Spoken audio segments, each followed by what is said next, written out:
Llegado el momento de hablar de migración, ya se encuentra conmigo Heriberto Rivera y hoy vamos a hablar acerca de no seas víctima de una estafa o un engaño. Heriberto, bienvenido. Muchas gracias, Ana, un placer y saludos a todos los televidentes. Heriberto, háblenos, cuéntenos, ¿qué está sucediendo? Mira, es triste verlo, pero hay una gran necesidad en lo que son procesos migratorios, tomando en cuenta los millones de personas que están ingresando indocumentados a Estados Unidos. O sea, más que nunca están entrando personas. Se calcula que entre personas que fueron detenidas y los que pasaron sin ser detectados en la frontera durante este año ya van casi 3 millones de personas. Entonces es exagerado lo que está sucediendo. Por ende, los abogados de migración, como dice, está haciéndose el agosto. O algunos consultores también, ¿verdad? ¿Cómo es? O algunos consultores por supuesto. también. Pero en lo que se refiere a estafas migratorias, estamos viendo, o yo veo, o escucho que las personas me hablan, y ya vamos a hablar de varios ejemplos de lo que está sucediendo con estas personas. Y tristemente están regalando el dinero en muchos casos, porque hay procesos que no existen, hay procesos que son muy difíciles de obtener, le llenan los oídos con palabras suaves y terminan las personas perdiendo miles y miles de dólares cuando son tan difíciles de obtener. Entonces yo le llamo, es como una epidemia, lo que son las estafas o los engaños migratorios. Y vamos a hablar también de algo simple, una palabra simple, cómo puede ser un engaño, especialmente cuando una persona quiere hacer un proceso de visa. Entonces tenemos que tener muy en cuenta cuando vamos a hacer un proceso migratorio y vamos a invertir cierta cantidad de dinero, sea $200 o 300 para un proceso de visa o para miles de dólares para procesos migratorios, tener en cuenta lo que está sucediendo para no ser víctima de una estafa o un engaño. ¿Cuáles son esas maneras que utilizan algunos abogados o algunos consultores para estafar o engañar a las personas? Vamos a hablarte de visas. Mira, una palabra simple. Es suerte que te den una visa. O es tan fácil o la mayoría de visas las están aprobando. Para mí ya eso es un engaño, porque no es cierto. Si tú buscas las estadísticas de la cantidad de visas que aprueban aquí en El Salvador, está a menos del 50%. Entonces, ahí ya ese es engaño que se le dan a casi todo el mundo. Pero una persona decir que es suerte y no hacer las preguntas de rigor a una persona y le hace un proceso de visa, es completamente un engaño. Por ejemplo, te voy a dar personas que llegan a mi oficina y comenzamos a hablarle, ya fueron a su proceso de visa, le hicieron el proceso de visa en otra oficina y le hacemos las preguntas. Mire, ¿ha estado usted alguna vez indocumentado? ¿Ha sido deportado? ¿Ha cometido algún delito? Y las personas dicen que sí, en muchos casos dicen que sí, y se le pregunta, mire, y esa información la pusieron en el formulario, cuando digitaron el formulario. Mire, yo creo que no. No han puesto esta información, o me dijeron que aunque me hubieran deportado, que eso era suerte la que me dieran la visa. Es engañar a las personas, porque primeramente dar la visa no es suerte. Yo que soy graduado del curso consular, lo que te puedo decir que un cónsul debe regirse de la ley migratoria para poder emitir esa visa, aunque el criterio personal también tiene mucho que ver, pero él tiene que dejarse llevar por la ley migratoria. Si una persona ha estado deportada, fue deportada, entró indocumentado hace 15, 20, 30 años atrás, yo le digo, llévalas de perder en su proceso de visa. No le voy a llenar los oídos. Cualquier persona puede aplicar para visa. Eso es cierto, cualquiera puede aplicar, aunque te hayan deportado, aunque tengas un delito, hayas cometido un delito, puedes aplicar para visa. Que el cónsul vaya a emitir esa visa es otra historia. Es otra cosa, sí. Entonces, ahí ya uno tiene que decirle al cliente, mire, esto es lo que puede suceder, esto es lo que va a esperar en la embajada. Pero usualmente, si están aprobando, el porcentaje es bajo, menos del 50%, una persona que ha cometido un delito, depende del delito que haya cometido también, porque ser acusado no es lo mismo haber cometido el delito. Tú puedes ser acusado y no salió nada de ese delito. Pero que estuviste deportado hace 15 años atrás, aunque si bien es cierto no necesitas un perdón migratorio, pero es difícil que te den la visa porque el cónsul va a ver que violaste la ley migratoria en un tiempo. Entonces, ese es un engaño. Era uno de los primeros que te puedo hablar. Ese es ¿Puede explicarnos el proyecto de ley para la reforma migratoria? Mira, es algo que han estado usando, no tanto ahora como al principio, que ofrecieron una reforma migratoria en los primeros 100 días del nuevo presidente. Bueno, ya lleva casi 2 años el señor Biden. Él no solamente él, todos anteriormente han ofrecido una reforma migratoria. y no lo hacen. Por ejemplo, y te puedo poner una similitud entre el presidente Obama y el presidente Biden.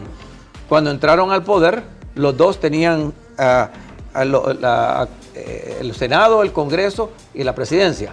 Obama lo tenía y el presidente Biden lo tenía. Acaba de perder lo que es el Congreso. Entonces, pero no hicieron ninguna reforma migratoria esos primeros 2 años. Entonces, las promesas se las lleva el viento, las palabras se las lleva el viento. Es lo que sucede en estos casos. No hay una reforma migratoria porque un presidente no puede cambiar la ley. Él puede firmar una orden ejecutiva y hacer ciertos cambios momentáneos para beneficiar a algún grupo. Pero en este caso acaba de suceder con el TPS, que no es una orden ejecutiva, lo acaban de extender, es lo único. Pero reforma migratoria en sí no ha habido. Pero muchas personas al principio estaban siendo engañadas diciéndole, mira, ya vino la reforma migratoria, comencemos un proceso para ti, para que estés primero en la fila. ¿Es correcto ofrecer entonces eso basado en la reforma migratoria? Si no existe nada, ¿cómo te voy a procesar? Ni sé cómo van a beneficiar a las personas que están indocumentadas. En Estados Unidos dicen hay 11 millones de indocumentados, dicen estas personas. Para mí hay más de 20 millones de indocumentados, tomando en cuenta que acaban de entrar este año pasado, durante este año, 3 millones de personas, casi 3 millones. Entonces tú pones a ver la gente que ha ido entrando. Para mí creo que hay más de 20 a 25 millones de personas indocumentadas en Estados Unidos.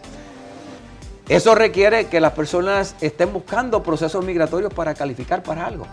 Sí. Y ahí es donde viene que se aprovechan los abogados migratorios, tal vez ofreciéndote un proceso migratorio que no existe, por ejemplo, bajo una reforma que tampoco existe, o procesos migratorios que tal vez podrías tener derecho a ellos, pero que tampoco va a salir.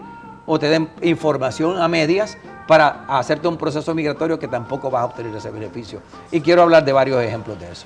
Yo creo que es bien fácil dejarnos engañar, Heriberto, porque también nosotros no estamos al tanto, ¿verdad?, de las leyes, así es, las cosas que van cambiando, entonces nos dejamos engañar fácilmente. Pero ¿qué debería tener una persona que quiere hacer algún proceso migratorio? ¿Qué debería de buscar en ese asesor migratorio? Que conozca la ley, pero eso no basta porque la mayoría de los abogados en Estados Unidos conocen la ley, pero engañan. Entonces, si te dicen algo, hay una frase en inglés que dice, "It's too good to be truth". Es muy bueno para ser verdad. Le llenan los oídos a las personas. Si tú llevas 15 años en Estados Unidos, 10 años de indocumentado, y no has tenido oportunidad de un beneficio migratorio, ¿quién dice que lo vas a obtener ahorita? Si no, la ley no ha cambiado. Pero muchos, yo conozco una persona en California que se ha dejado engañar por 3 diferentes abogados, ha pagado 19, 20 mil dólares y cada vez le llenan los oídos y sigue tratando de intentar para conseguir un beneficio.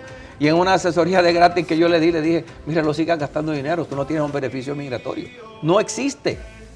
Si existiera para ti, va a existir para todos los millones de indocumentados que están ahorita en Estados Unidos.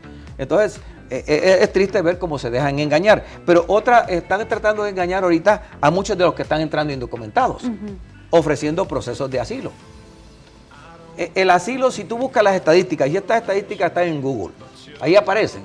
Tú buscas el porcentaje de asilos aprobados para salvadoreños, ahí aparece. Y está como un 17%, menos de 2 por cada 10. A Honduras creo que está como el 12%. Entonces, ahí te dice el porcentaje. Lo que quiere decir que los asilos que están aprobando para los países de Centroamérica son bien mínimos. Son bajos, el país de Centroamérica más alto es en Nicaragua. Y ahí están todas las estadísticas. Entonces, ofrecer un asilo, y si tú no llenas el requisito, y aparece el requisito, son 5 factores que tienes que, uno de ellos tienes que calificarlo, que es ser perseguido político, el cual puede suceder en Nicaragua, puede ser perseguido por tu religión, por la guerra, pertenecer a cierto grupo, vamos a ponerle LGBT o algo así por el estilo. Son los asilos, y así hay 5 factores que los puedes aplicar. Ser víctima de un crimen o tener problemas intrafamiliares por parte de tu cónyuge, eso no es una base para un asilo en Estados Unidos. Entonces, esos asilos la mayoría los van a negar. Pero eso no se lo dicen a la persona. El abogado que tú vas a consultar no te dice eso, mira, tenemos posibilidad de conseguir un asilo. Y te voy a dar, repito, una historia corta de este joven salvadoreño que me lo recomendó a alguien más que fue mi cliente. Está en Florida y tuvimos una conversación por teléfono. Él llegó hace como un año, como año y medio a Estados Unidos. El abogado le ofreció un proceso de asilo. le dijo, consígueme $2,000, que le costó conseguir los $2,000, y todos los meses me vas a pagar 500 hasta que completes $8,000. El abogado decía, te estoy ayudando, vamos a conseguir un permiso de trabajo para que tú puedas trabajar en Estados Unidos. Se fue pasando el tiempo, termina de pagar los $8,000, el abogado desapareció. No le consiguió permiso de trabajo, perdió todo el dinero. Un jovencito. Y eso le pasa, no es el único, solo un ejemplo. Le está pasando a muchos, porque en sí no pueden ayudarlos. Primeramente, solicitar un permiso de trabajo hoy tienes que esperar un año y tienes que haber ido a corte y que un juez de migración acepte que tiene la base para un asilo y lo permita. Y Heriberto, pueden ser muchos también los que nos están viendo ahorita, ¿verdad? Que pueden ser víctimas de alguna estafa o tal vez de algún engaño. Si usted tiene algunas dudas o consultas, hágalo a través de nuestro WhatsApp 7275-3512 para que nos escribe. Con mucho gusto vamos a estar ayudando a solventarlas, ¿verdad? ¿Qué otro ejemplo hay, Heriberto? Mira, te voy a traer otro ejemplo.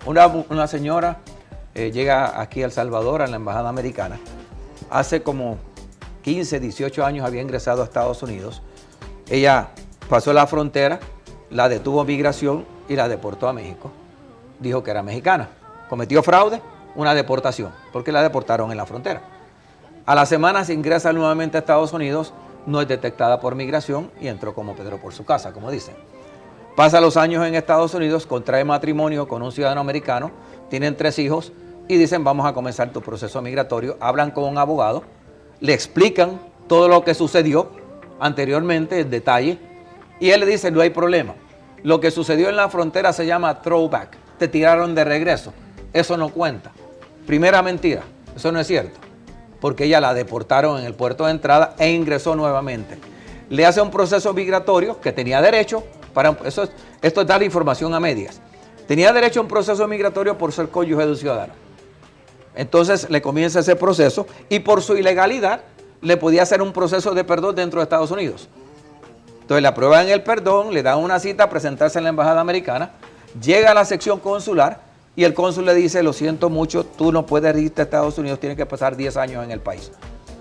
Las 2 entradas indocumentadas le crean una inelegibilidad migratoria, que es exactamente 212A9C, que es para mí una de las leyes más crueles, porque tiene que pasar 10 años en el país antes de poder regresar. Y el perdón, nadie, no tiene un derecho a un perdón migratorio esos 10 años. Entonces, él le dio información a media, le hizo un proceso migratorio sacándole miles de dólares, pero esa parte importante no se la dio. La señora con el esposo llegan llorando a mi oficina. El cónsul tiene razón, tú no te puedes ir. Esa sección de la ley no te permite viajar a Estados Unidos y conseguir tu residencia. Tristemente, la engañaron. Sí, la engañaron, definitivamente. Heriberto, ¿tenemos alguna consulta aquí? Vamos. Se la voy a leer. Dice, en mi entrevista en embajada dije que viajaría en diciembre por primera vez. ¿Es requisito que viaje en diciembre o puedo viajar después? Y también es requisito 15 días de estadía que dije que viajaría o cuánto tiempo sería lo ideal para no caer inconvenientes por primera vez. Ok. Primeramente, el decirle que iba a viajar en diciembre es una referencia para el oficial consular. Los planes de uno pueden cambiar, te enfermas, los boletos están demasiado caros, entonces puedes cambiar esa fecha de viaje. Ahora, yo recomiendo que viajes a la dirección que dijo en el formulario, aunque viajes en abril, durante la semana de vacaciones, pero viaja a esa dirección en tu primer viaje para que no haya problema en el puerto de entrada, porque ya he visto que personas cambian de lugar donde dijeron, un señor iba para Nueva York y viajó a California, lo cuestionaron y le cancelaron su visa. Entonces, viajar a la dirección que dijiste, aunque cambies la fecha. Ahí no hay problema. Eso es cuando es primera vez. Cuando es primera vez. Posteriormente ya te dieron la visa por 10 años, vas a poder viajar a otros lugares. Pero en ese primer viaje, viaja al lugar donde dijiste en el formulario. Muy importante. Si dijiste 15 días, usualmente uno vacaciona por 15 días.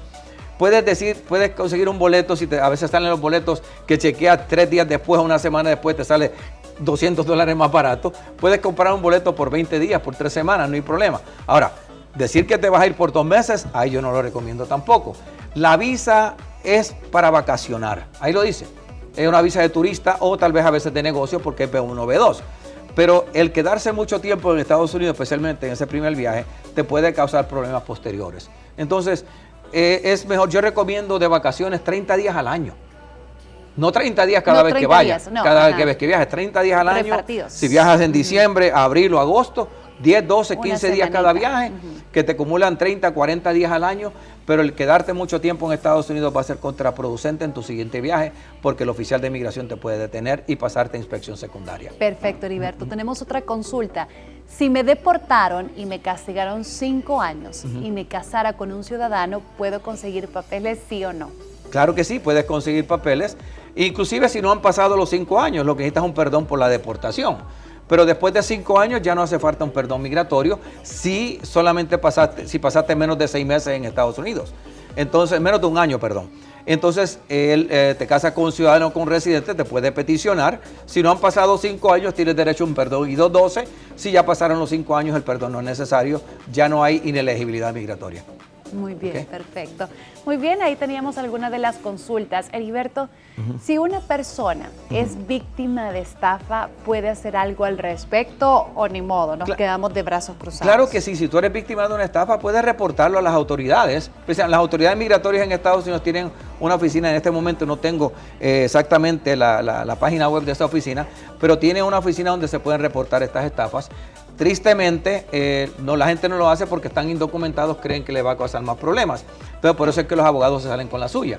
Entonces, ahí es donde viene el problema, pero sí se puede reportar, no va a haber repercusión contra la persona que lo reporte esa estafa. Muchos abogados terminan perdiendo, los acusan, los enjuician porque cometen muchas estafas en Estados Unidos. Entonces, reportarlo a las autoridades. Cuando yo estaba aquí en la oficina de migración constantemente, sabíamos de abogados que estaban cometiendo estafas y se reportaban y terminaban perdiendo. Muy bien, Heriberto, ¿qué le puede decir a todas aquellas personas que necesitan ayuda para algún proceso migratorio? Mire, si usted necesita ayuda, primeramente no se deje Endulzar. usar los oídos, así sí. es. Porque muchos lo hacen, muchos cometen estafas. Busque una segunda o una tercera opinión. Yo tengo clientes que a veces me llaman y dicen, usted es la tercera persona que llamo, la cuarta persona que llamo. Y dos me han dicho una cosa, y igual que usted, el otro no. Entonces, buscar esa segunda o tercera opinión, especialmente si va a invertir. Es una inversión, cualquier proceso migratorio, sí. sea para una visa de turista, que no es tanto, como miles de dólares que se pagan en Estados Unidos. Entonces, buscar esa segunda o tercera opinión para que usted se pueda beneficiar. Y si no tiene derecho a un beneficio migratorio, estoy seguro que un buen abogado de migración o un consultor le va a dar la información correcta, no le va a llenar los oídos para que usted no haga esa inversión porque el dinero está difícil de conseguir. Entonces, para mí la mejor recomendación es siempre buscar esa segunda o tercera opinión. Hay personas que te han recomendado ese abogado, pero a veces cambian. Entonces, por eso es importante buscarla. Sí. Y con todo gusto estamos nosotros a la orden de las personas si quieren consultarnos. ¿Sus contactos? Nos pueden llamar a los números 2298-9685, 2298-9686, 2298-9330. Estamos en Plaza Suiza, en San Salvador, local LB25. Nos pueden buscar en todas las redes sociales. Twitter, Instagram, TikTok, estamos, YouTube, estamos en todas. Y buscar nuestra página web www.ayudamigratoria.com.sv. Solo tengo una oficina, es en San Salvador, en Plaza Suiza, local LB25. Escríbame un correo, ayudamigratoria@gmail.com, y estamos a la orden. Perfecto, Heriberto, Gracias. muchísimas gracias. Gracias a ti, Ana, un placer. Feliz semana. Gracias igualmente para ti. Nosotros vamos a continuar con más de Hola.